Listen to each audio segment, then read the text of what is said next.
नमस्कार प्यारे बच्चों। आज 12वीं हिंदी का जो चौथा लेसन है केदारनाथ सिंह द्वारा रचित बनारस कविता है। देखो यहाँ बनारस जो शहर है, जहां गंगा जी का घाट है, जहां गंगा नदी बहती है, उस बनारस का प्राचीन नाम है काशी। बनारस की वहां जो सुंदरता है उसका वर्णन किया गया है कि बनारस शहर में जब बसंत का आगमन होता है, जब बनारस शहर में बसंत का आगमन होता है तो उस समय कैसा मनोरम दृश्य वहां दिखाई देता है। उसकी जो बनारस शहर की सुंदरता है उसमें और भी निखार आ जाता है। उसी का वर्णन इस कविता के माध्यम से केदारनाथ सिंह द्वारा किया गया है। इस शहर में बनारस बसंत का इस शहर में बसंत अचानक आता है। इस शहर में बसंत अचानक, बसंत का आगमन बनारस शहर में अचानक आता है और जब आता है तो मैंने देखा है। कवि कहता है कि जब भी बनारस शहर में बसंत का आगमन होता है तो कवि कहता है कि जब बसंत आता है तो मैंने देखा है लहरतारा या मडुवाडी की तरफ से। ये घाट है, लहरतारा घाट है, मडुवाडी भी घाट है।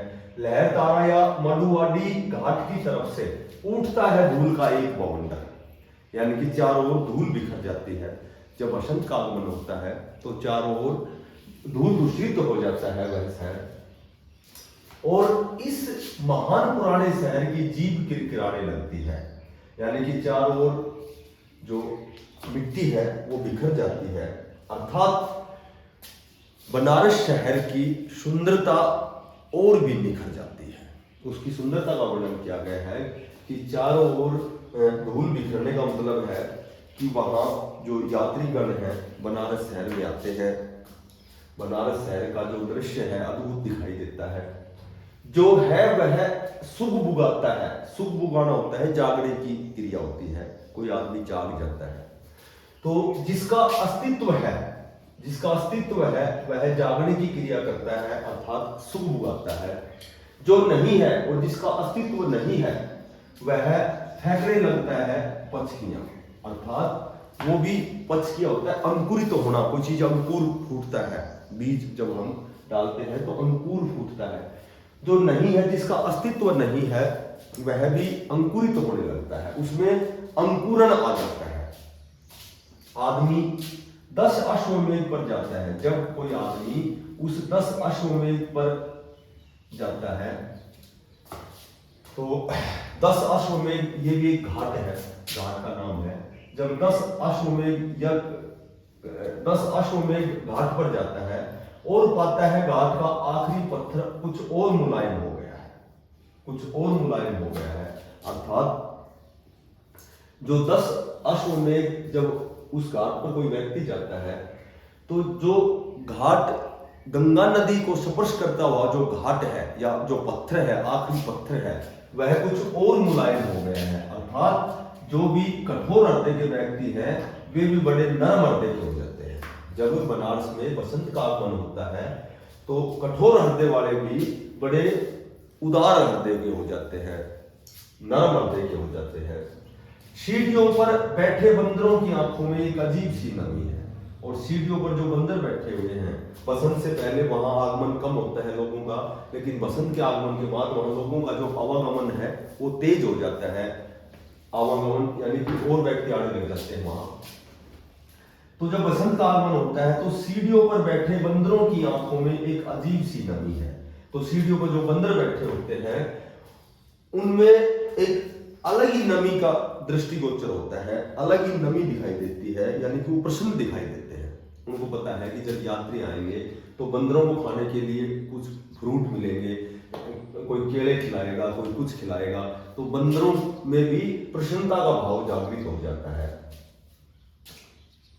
भिखारियों के कटोरों का निचाट होता है बिल्कुल खालीपन। तुमने कभी देखा है? क्योंकि बसंत के आगमन से पहले जो भिखारी थे उनके कटोरे खाली थे, लेकिन जब यात्रीगण वहां उनका आवागमन बढ़ गया है तो भिखारी भी प्रसन्न हो जाते हैं और उनके कटोरों में भी दान दक्षिणा के रूप में कुछ सिक्के डाले जाते हैं। तो भिखारियों के कटोरों का निचाट खालीपन तुमने कभी देखा है? बसंत के आगमन के बाद जो भिखारी है वो भी प्रसन्न इसलिए हो जाते हैं कि उनके जो कटोरे हैं वो भर जाएंगे। खाली कटोरों में बसंत का उतरना, यह शहर इसी तरह टूटता है, इसी तरह भरता है।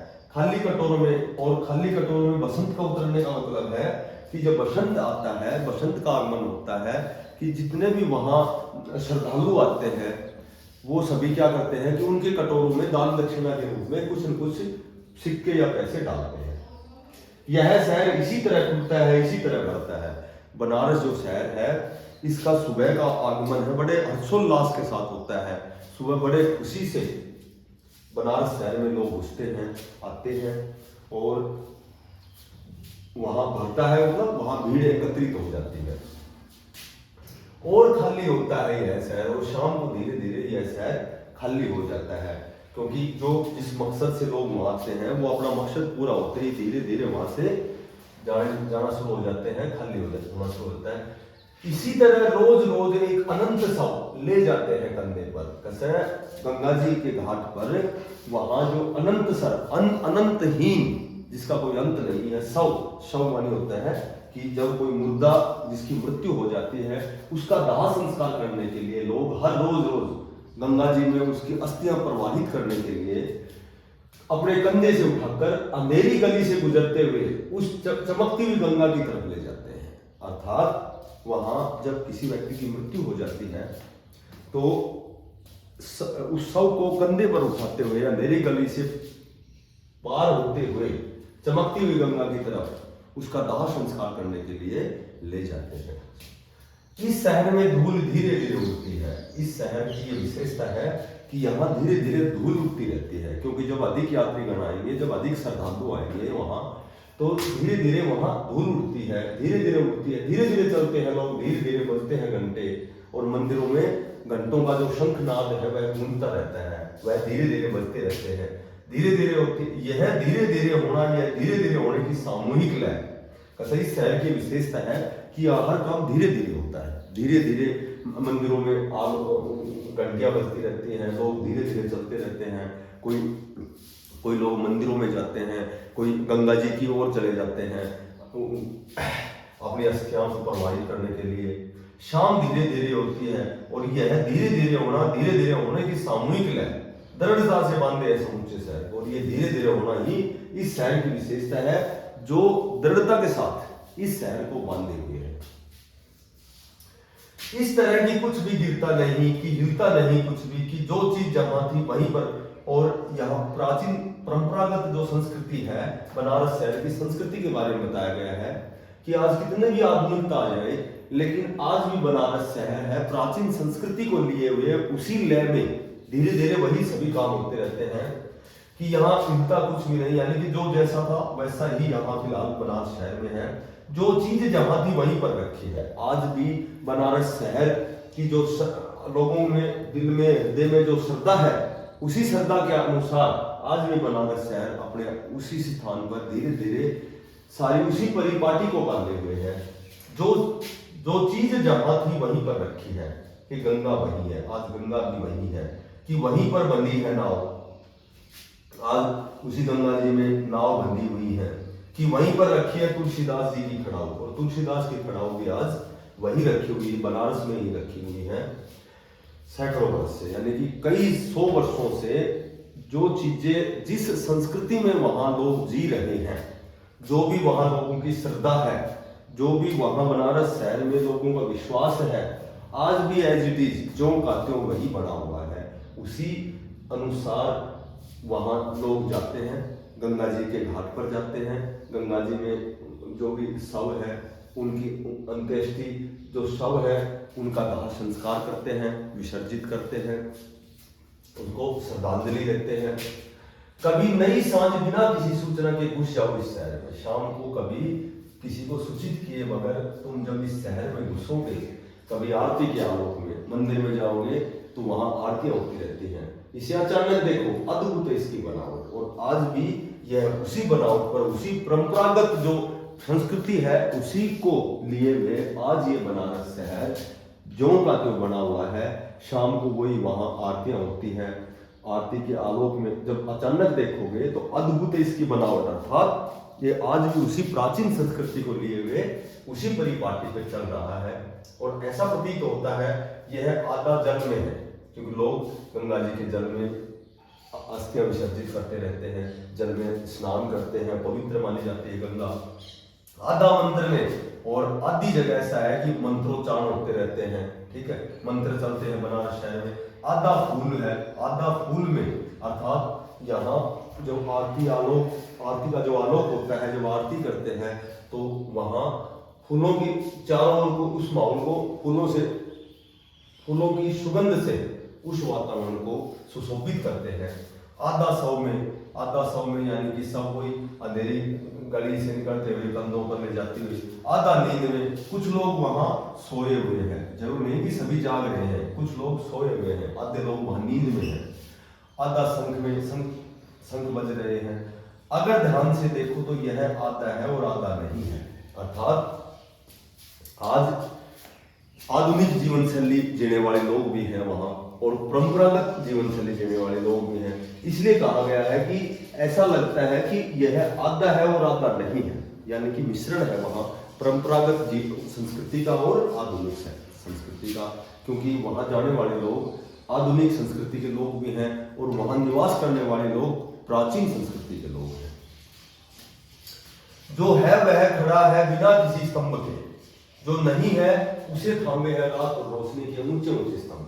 जो है वह खड़ा है बिना किसी स्तंभ के, ऐसा प्रतीत होता है कि उसकी पवित्रता और उसकी ऐसी श्रद्धा है बनारस शहर की कि ऐसा लगता है कि वह बिना किसी स्तंभ के वहां खड़ा हुआ है, लेकिन जो नहीं है उसे थामे है रात और रोशनी के ऊंचे ऊंचे स्तंभ। यानी कि चारों ओर जो आरती होती है तो वहां क्या होता है कि मृत्यु होने वाले लोगों की राख और आरती होने वाली रोशनी, ऊंचे ऊंचे स्तंभ, आग के स्तंभ, और कैसे यहाँ ऊंचे ऊंचे स्तंभ इनको थामे हुए हैं।